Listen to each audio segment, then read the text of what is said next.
El tema de hoy es el de motores de corriente directa. Vamos a ver primero una clasificación de los motores de corriente directa, en donde podemos ver que hay distintos tipos, y esto depende de la construcción de estos motores. Además de los motores de corriente directa, también tenemos el otro gran grupo, que es el de los motores de corriente alterna, que a su vez hay varios tipos dependiendo de su construcción. Primeramente vamos a definir ciertos conceptos, donde tenemos el concepto de motor, de generador y de dínamo. Entonces nosotros tenemos que la dínamo es un elemento que transforma la energía eléctrica en mecánica y viceversa. Vemos acá este esquema, ¿verdad? Este cilindro con un cilindro más pequeño en el centro, donde este cilindro pequeño gira. El cilindro grande se mantiene sin moverse. Entonces, cuando nosotros tenemos una fuente de energía y hacemos pasar una corriente eléctrica por el interior de este dispositivo, eso produce un giro de la parte móvil. A esto le llamamos un motor, ¿verdad? Es una máquina que nosotros lo conectamos a una fuente de energía eléctrica y luego obtenemos un movimiento mecánico.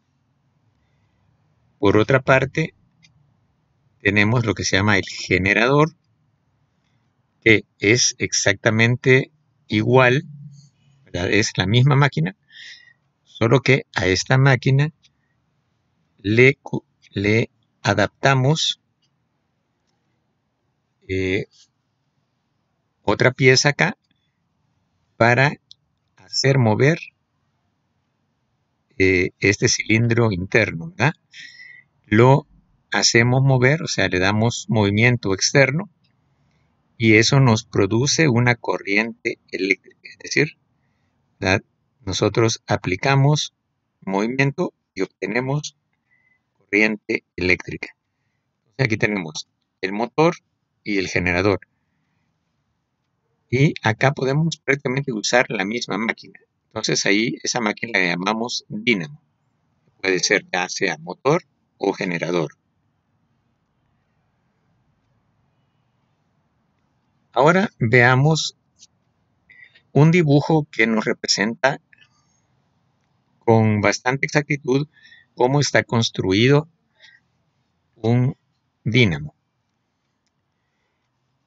Pues tenemos la parte externa que vimos antes, el cilindro externo, que permanece fijo, que no se mueve, y en su interior está esta pieza, ¿verdad? Que es el rotor, que se va a mover girando. Entonces ese motor, ¿verdad? Tiene sus extremos, ¿verdad? El eje del motor que se ensambla en un cojinete. El cojinete permite, ¿verdad? Unir mecánicamente la parte móvil con la parte estática, ¿verdad? Permitiendo sostener el rotor y permitirle que gire. Entonces tenemos acá que en el rotor van a ver, está hecho con unas ranuras donde entran alambres eléctricos para que pase una corriente ahí. Y tenemos este elemento que es donde vienen las terminales de los alambres, que se conoce como conmutador. Entonces, sobre este conmutador se apoyan lo que se llaman las escobillas. Y entonces eso hace de que haya un contacto eléctrico entre los alambres que están en la parte móvil y las conexiones en el exterior. En la parte que está fija, también vamos a tener alambres. Alambres que forman una bobina de alambres y que también se van a poder conectar con el exterior.